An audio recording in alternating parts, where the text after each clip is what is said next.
চা করব বলে দেখো গ্যাসটা সিলিন্ডারটা এবার চেঞ্জ করার পর থেকেই এমনি প্রবলেম হচ্ছে। এবার কদিন ঠিকই ছিল, কিন্তু আজকে তো দেখছি যতবার খুলছি লাগাচ্ছি কিছুতেই ঠিক হচ্ছে না। অর্ধেক গ্যাস তো এইভাবে বেরিয়ে যাবে, এই বারবার বন্ধ করে রাখতে হচ্ছে।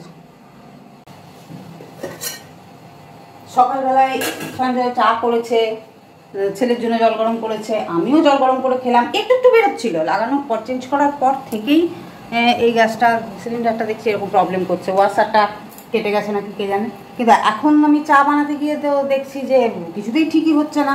একটু এদিক ওদিক করে ঘোরালে বা বেশ টিপে বসিয়ে দিলে ঠিকই হয়ে যাচ্ছিল। আর যখন সিলিন্ডারটা দিতে এসেছিলো তখনই আমি লাগিয়ে দেখে নিয়েছিলাম ওদের সামনে, বললো যে এই তো এইভাবে ঠিক হয়ে যাবে, ঠিক হয়ে গেছিলো। তো আজকে তো দেখছি আর এখন দুধ গরম করা বাকি আছে, খিদে পেয়েছে, একটু চাও করলাম না, উষা তো পালিয়ে গেল ভয়ে, বললো না দিদি আর চা বানানোর দরকার নেই। বললো না না এত গ্যাস বেরোচ্ছে এখনই কি হয়ে যাবে, তার নয় ঠিক আগুন টাগুন ধরে যাবে, দিয়ে তো পালিয়ে গেল। কিন্তু ও পালিয়ে গেল, ও ঘরে গিয়ে চাটা খেতে পারবে, কিন্তু আমি কি করব? আর সঞ্জয় না আসা অবধি তো কিছু করতেও পারবো না, গ্যাসের অফিসে ফোন করে গ্যাসের লোককে ডাকতে হবে। কি সমস্যা, কালকে কচু শাক বানাতে পারলাম না, সারাটা দিন বৃষ্টি বৃষ্টি বৃষ্টি, তার মধ্যে কারেন্ট অফ। সেই কারেন্ট তো এলো বিকেলবেলায় 5টার সময় কারেন্ট এলো, মাথাটা পুরো গরম হয়ে গেল, কচুর শাকে হাত দিলাম না। আজকে কচুর শাক রান্না করবো, আজকে গ্যাসটা বিগড়ে বসে থাকলো। কি হবে বলো দেখিনি, আমার কি কচুর শাক খেতে পাবো না? এদিকে ছোলা ভিজানো আছে, কালকে নয় কিছুটা পেঁপে দিয়ে করেছিলাম, ছোলা নারকেল সব আনা আছে।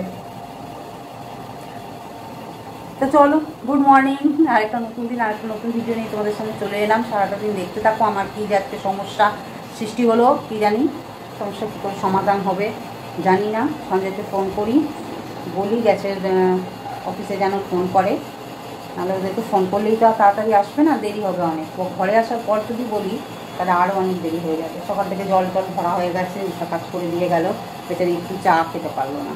সব বাড়িতে চা খায় না, আমার কাছেই খায়।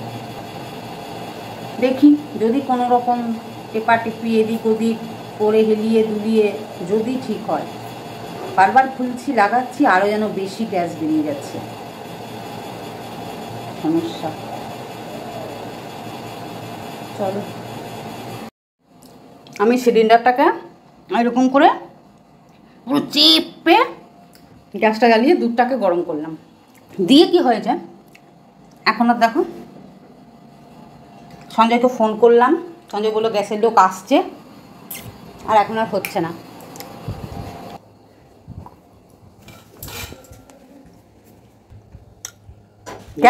গ্যাসের আসুন, কত বয়স্ক মানুষ এখনো পর্যন্ত পয়সার জন্য কত খাটাখাটি করছে, তাই না? এখন তো আর লিক করছে না। আমি সঞ্জয়কে আবার ফোন করলাম যে জানো তো লিক করছে না, মা কেমন হলুদ হয়ে গেছে। তো সঞ্জয় বলছে না তবুও দেখিয়ে নাও, উনি যখন ফাঁকা আছেন এই সময় তো দেখিয়েই নাও। এটা দিতে এসেছিলো তখন লাগিয়ে দেখেছিলাম, তখনও বেরোচ্ছিলো, দিয়ে ওরা একটু ঘুরিয়ে ঘুরিয়ে ঠিক করে দিল। তা আমরাও লাগানোর পর থেকে এরকমই একটু একটু করে বেরোচ্ছে, আবার একটু ঘুরিয়ে ফুরিয়ে ঠিক করে দিচ্ছি। আজকে আমি এখন আর কিছুতেই ঠিকই করতে পারছিলাম না, দিয়ে অনেকক্ষণ ওই ইয়েটার ওপরে চাপ দিয়েছিলাম, মাঝখানটার ওপরে। ওই দেখুন, দেখছেন একটু কিছু তো প্রবলেম আছেই।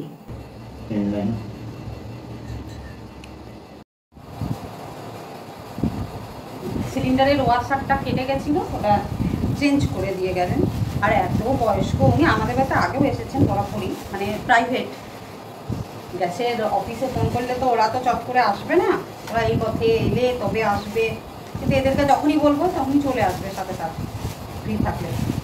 এত বয়স্ক না, দেখে আমার খুবই খারাপ লাগছিল, পুরো ঝুঁকে গেছে, মেরুদণ্ডটা আর সোজা নেই। উনি আবার জল খেলেন, আমি একটা ওই বৃহস্পতিবারের প্রসাদ সন্দেশ দিয়ে জল দিলাম। কারণ আমার এই নাইটিগুলো না, এই যে এই পাশে সেলাইগুলো সব খুলে গেছে, আর পুরনো হয়ে গেছে বলে আর সেলাই করাও হয় না, এই কাঁচা ধোয়া করতে করতেই খুলে যায়, দিয়ে একদম ঢলঢলা টাইপের লাগছে।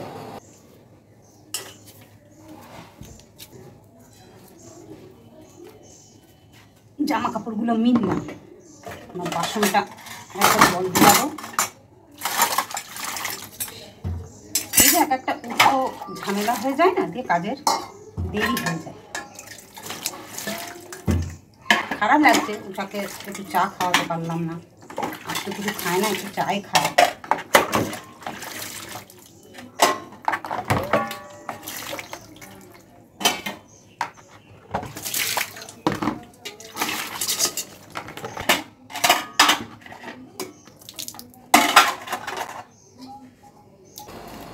বসি, কচুর শাকগুলো এবার কাটি। 11টা বাজলো।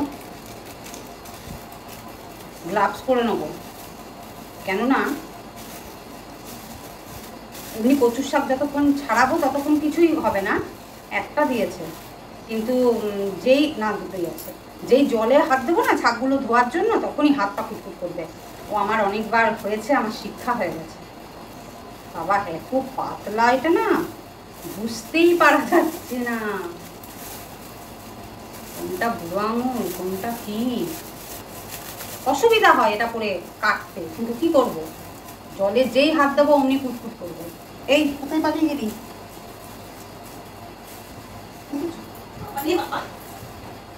কোনো সেন্স মানে পাওয়া যায় না ঠিকঠাক। ছেলেটা স্কুল গেছে, ছেলেটার আজকে একটু শরীরটা খারাপ, সর্দি লেগেছে। ওই যে সেদিনকে বারণ করলাম, খেলতে যাস না, জল কাদায় গেল খেলতে। আর একদিনেই কি হয়, ধীরে ধীরেই তো হবে। আর কাল সারা দিন এত বৃষ্টি, আমি জল ভরেছি, মাথায় জল পড়েছে, আমারই গলা ব্যথা করছে, ঢোক গিলতে গেলে লাগছে, একটু একটু সর্দি সর্দি লাগছে। আর আমার সর্দি হলে তো মানে ছেলেরও তাই হয়, একটু ঝরছে, অস্থির হয়ে গেছে। আর ঝরুক, মাঝে মাঝে একটু সর্দি হওয়া ভালো। এই বড় ঝুড়িটাতে কাটবে। এতটা কচুর শাক কতক্ষণে যে কাটবো কে জানে। তারপরে কোমরে বেল্ট করেছি, তুলেও বসতে পারছি না, মাটিতে বসলাম। এখন বটির দরকার নেই, এখন এইভাবেই ছাড়িয়ে নেওয়া যাবে।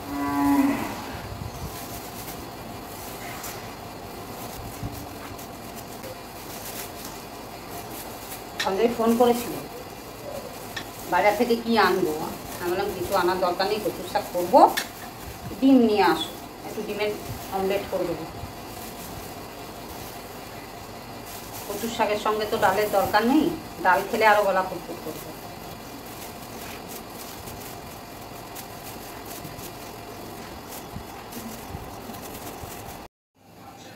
যেহেতু চা খাইনি, খিদেও তো পেয়েছিল, তাই 2 প্যাকেট ম্যাগি বানাচ্ছি আমার আর সঞ্জয়।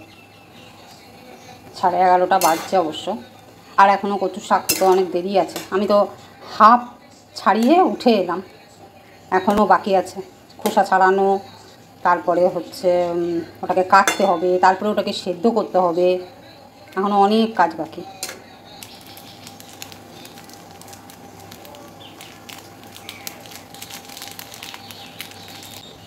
হিপ্পির মশলাটা বেশি সুন্দর খেতে, ওর মধ্যে অনেক কিছু দেওয়াও থাকে।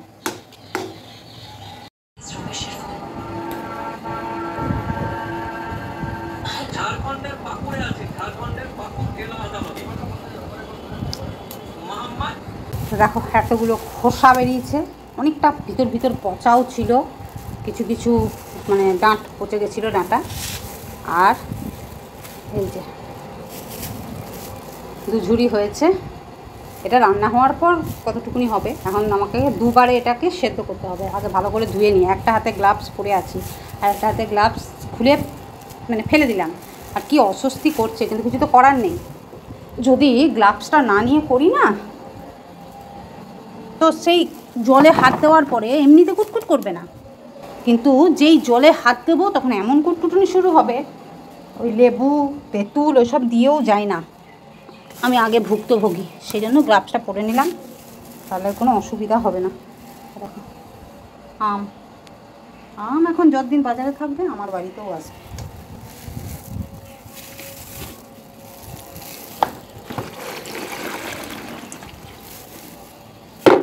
বাজার থেকে এনে একবার ধোয়া আছে, কিন্তু তাও কাটার পরে তো আরেকবার ধুতেই হবে না।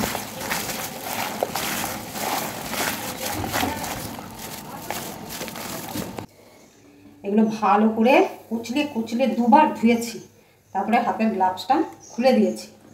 আর দুদিকে দুটো কড়াই বসিয়েছি, কড়াইয়ের মধ্যে জলের মধ্যে তেঁতুলগুলো দিয়ে দিয়েছি, তাহলে আর কুটকুটুনিটা করবে না।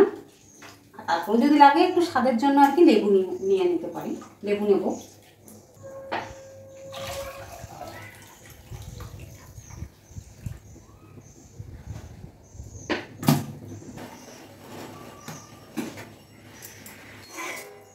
এটা কমে যাবে, সেদ্ধ হলেই তখন কমে যাবে।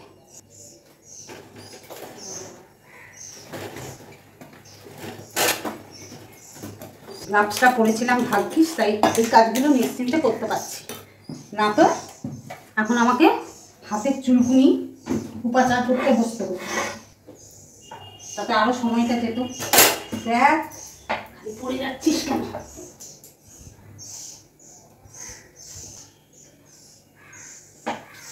সে কথাই আছে না, এত রুই পাতে পড়লো খান তুমি। তো সেই পরিশ্রমটাই বেশি হয়।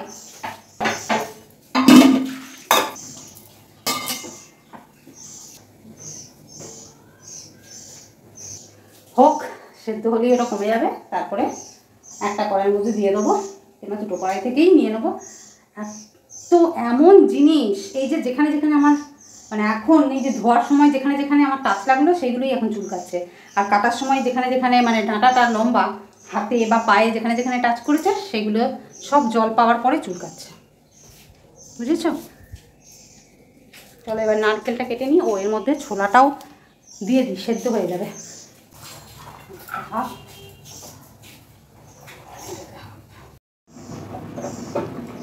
কতটা করে কমে গেছে, এটার থেকে আবার এটাতে আমি কিছু তুলে আবার দিয়ে দিলাম, এটা অনেকটাই কমে গেছিলো। এই ওভেনটা ছোটো তো, তাই এটা একটু লেট হচ্ছে। আর এই হচ্ছে নারকেল কুচিয়ে নিয়েছি, ছোলা তো দিয়ে দিয়েছি, ছোলা নারকেল আর ওই দিয়ে কী বলে ওটা, একটু ভাজা মশলা দেবো, ধনে জিরে শুকনো লঙ্কা সব রকম মৌরি সব রকম দিয়ে ভাজবো, ভেজে ওই মশলাটাই দেবো, কোনো মশলা। 1টা বেজে গেছে, হ্যাঁ, তো ওই জন্য এইদিকে ভাত বসিয়ে দিলাম আর এইদিকে কচুর শাকটা করছি। তাহলে কী হবে, কচুর শাকটা বসিয়ে দিয়ে আমি স্নানেও চলে যেতে পারবো। আর দেখো যতটা সম্ভব হাতা দিয়ে পুরো গলিয়ে জল বার করে নিয়েছি। এখানে ভাজা মশলাটা করে নিয়েছি, এটা গুঁড়ো করে নেবো।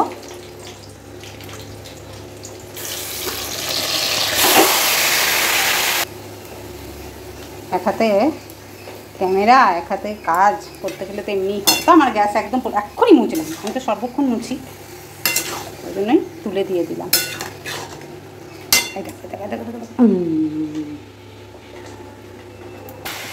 একবার করে নাড়াচাড়া করছি, একবার করে দিয়ে বসছি। বললাম কচুর শাকটা বসিয়ে আমি স্নানে চলে যেতে পারবো না গো, কচুর শাক বসিয়ে স্নানে যাওয়া যায় না, আঁচটা কমিয়ে দিয়ে যেতে হবে, আর তাহলে তো আরও দেরি হবে। আর আঁচ বাড়িয়ে করলে তাড়াতাড়ি হবে। 1:22 বাজছে। আর আজকে কচু শাকের মধ্যে কি ফোড়ন দিয়েছি সেটাই তো বলা হলো না। অন্যান্য সময় আমি না কালো জিরে দিই, কিন্তু আজকে সাদা জিরে দিই, আজকে কালো জিরে দিয়েছি। আর 6-7টা শুকনো লঙ্কা দিয়েছি, আর নারকেলটা তেলে ভেজে নিয়েছি। তো এই হচ্ছে ফোড়ন দিয়েছি। জানি না কে কেমন করে করে, আমি তো জিরে ফোড়নই দিয়ে করে এসেছি, আজকে কালো জিরে দিলাম। আর তেজপাতাও দিয়েছি। মানে মশলাটা এটা একদম যখন হয়ে যাবে নামিয়ে ব্যাস ঢাকা দিয়ে দেবো, এখানে অনেক দেরি আছে। আর আজ সকাল থেকে তো ভালোই রোদ দিচ্ছিল, এতক্ষণে একটু মেঘ করেছে আর গরম গরমও করছে। জানি না বৃষ্টি নামবে কিনা, মনে হচ্ছে একদম ঝিরিঝিরি মতন শুরু হয়েছে, খুব গুড়ি বোঝা যাচ্ছে না। জামা কাপড়গুলো অনেকটাই শুকিয়ে গেছে, তুলে নিই। এদিকে ভাতটা প্রায় হয়ে গেছে, ভাতের মধ্যে ডিম সেদ্ধ দিয়ে দিয়েছি 3টে, সঞ্জয় বললো ডিম সেদ্ধ খাবো। আর এইটা দেখো 1টার সময় বসিয়েছি, পুরো ডট 1টা, আর এখন বাজছে 1:50।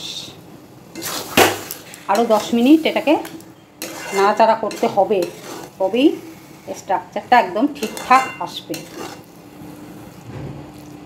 তবে একদম গলায় কিন্তু কুটকুট করছে না। তেঁতুল দিয়ে সেদ্ধ করে দিয়েছি তো, একটু টেস্ট করে দেখলাম। আর বাইরে এটা দেখো অন্ধকার, হাওয়া দিচ্ছে, বৃষ্টি নামাবে মনে হচ্ছে। তো চলো, ছেলেও আসার সময় হয়ে গেছে, আমি স্নান করব, এখনও স্নান হয়নি, সঞ্জয় পুজো দিয়ে দিচ্ছে। এখন 6টা বেজে গেছে, আর এই বাসনগুলো বিকেলবেলায় উষা মেজে দিয়ে গেছে, আর বিকেলবেলায় এসে পুরো ফেঁসে গেছে ও। এত জোর বৃষ্টি, মানে ও যখন এসেছে তার আগে বেশ চকসা করেছিল। আজকে তো সারাদিন বেশ ভালোই রোদ দিয়েছে, জামা কাপড় মোটামুটি শুকিয়ে গেছে। দিয়ে বিকেল দিকে বৃষ্টিটা নামিয়েছে, দিয়ে বেচারি আর যেতে পারছে না, আটকে গেছে। তা আমি বললাম এই বৃষ্টিতে বিকেলবেলায় ভিজো না, বসো ঘরে। বসে আছে ছট, মানে পুরো তো একটা অস্থির লাগে না, মানুষের ভাবে যে হ্যাঁ কাজটা করে বাড়ি চলে আসবো। সবাই নিজের বাড়িটাকেই বেশি বলে যে ঘরের ভিতরে ঢুকে যাবো। দেখাচ্ছে বলে একটা অন্যরকম ফিল্টার লাগিয়েছি ওপেন ক্যামেরাতে, তাই জন্য এমনি কালার। তো সবাই ভাবে যে বাবা নিজের ঘরেই শান্তি,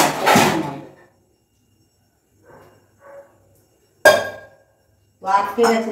কি করবে, কিছু তো করার নেই, ভিজে যাবে। আর আমার এক্সট্রা কোনো ছাতা নেই যে ওকে আমি দেবো যে ঠিক আছে তুমি নিয়ে যাও ছাতাটা, বিকেলবেলায় নিয়ে আসবে, সেটাও পারবো না। করতে ওকে বসেই থাকতে হচ্ছে। দুধের ঢাকনাটা গল্প করতে করতে দিলাম বাসনের ঝুড়ির মধ্যে ঢুকতে, খুব অসুবিধা হয় এসব জিনিস।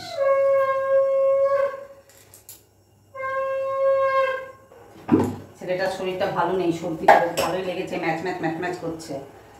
আজকে তো বলেছিলাম স্নান করিস না, কি করেছে কে জানে। হ্যাঁ স্নান করেছিলিস?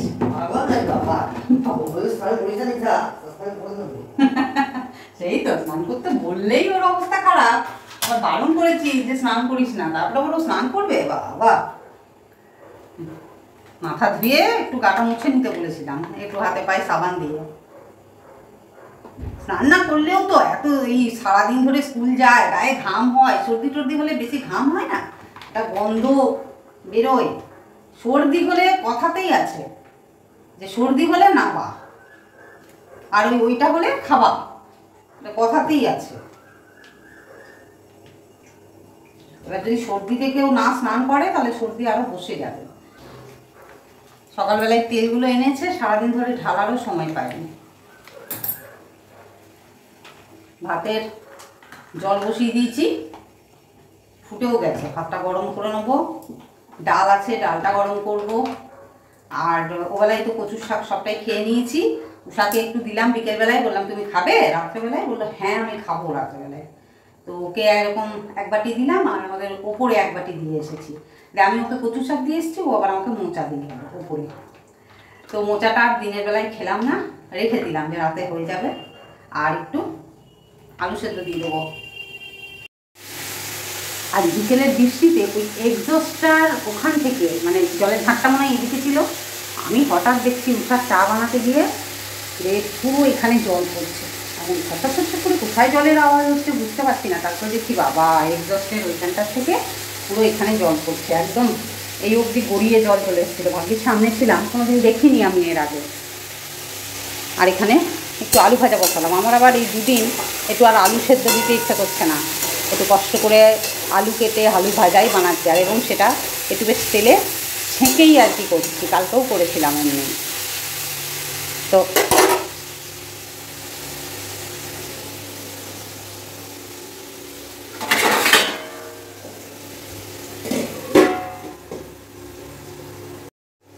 তো চলো, রান্নাঘরের কাজ মোটামুটি সেরে নিয়েছি, এখন 7টা 5 বাজছে।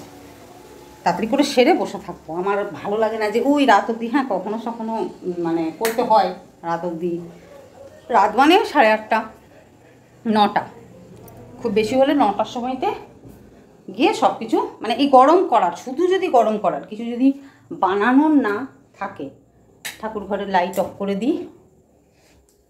সন্ধ্যাবেলায় সব জ্বালিয়ে রেখে দিয়েছিলাম, তো কিছু যদি বানানোর না থাকে, শুধু গরম করার থাকে, তাহলে রাত্রেবেলাতেই যাই। আর ওনার এতই আর কি সর্দি লেগেছে, এখন ফ্যান না চালিয়ে বসে আছে, ওকে দুধ দিয়েছি, ওকে দুধ দিয়েছি আজকে। আর দুধের সাথে দিয়েছিলাম এই বিস্কুট 4খানা দিয়েছিলাম, আর এইটা এই যে ওই যে হাইডেন্সিক ফিল্টার লাগিয়েছে বাবা, এই বব্ব করিস না 6 দিন। আর এই বিস্কুট দিয়েছি। আর আমি আজকে চা খাবো না, কারণ সকালবেলায় যে উষা পালিয়ে গেছে গ্যাস লিক করতে দেখে, তো এবেলায় যেহেতু বৃষ্টি দেখালে কিছু হবে না, এবেলায় যেহেতু বৃষ্টির জন্য আটকে পড়েছিল, তো আমারও খারাপ লাগছে। আমি বললাম যে একটু চা খাবে, বলছি বিকেলে আমি চা খাই না, করো। মানে আমি বললেইও না করে না। ওকে কচুর শাকটাও দিলাম, আর বললাম তাহলে একটু চা খাও। দিয়ে এবার ওর জন্য চা করেছি, একটু বাড়লো তো একটু খেলাম, সেই জন্য এখন আর চা খাবো না। মানে খিদেই পাইনি, শুধু শুধু খেয়েই বা করবো কি। তবে একটা জিনিস খাবো, ফ্রিজে ভরা আছে, ওটা আমি কিনেছিলাম ওই বিগ বাজার থেকে খাবো বলে, কিন্তু আমি আর মানে খেতেই ভুলে যাই, মনে থাকে না। কেকের প্যাকেট, যে খেতে ভালো খাবো, যখন খিদে পায় তখন মনেই থাকে না কেকের প্যাকেটটা ফ্রিজে ভরা আছে। ছেলেকে একদিন দিয়েছিলাম স্কুলে টিফিনে, আরে এত কুটকুট করছে, ঘাম কখন লাগছে।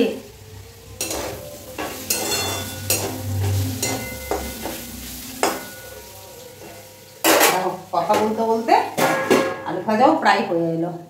তো চলো ভিডিওটা এখানেই শেষ করছি, তোমাদের সঙ্গে দেখা হচ্ছে আবার নতুন ভিডিওতে। ততক্ষণ অবধি তোমরা খুব ভালো থাকো, সুস্থ থাকো, আনন্দ থাকো। আজকে একটা নতুন ফিল্টার লাগিয়েছি ওপেন ক্যামেরাতে, কেমন হলুদ হলুদ না সবুজ সবুজ এরকম লাগছে, জানি না, এডিট করতে গিয়ে বুঝবো ভিডিওটা কেমন লাগছে। তো যাই হোক, তোমরাও একটু নতুনত্ব পাবে, কেমন লাগলো জানাবে।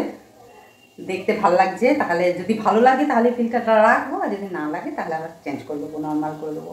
তো চলো টাটা।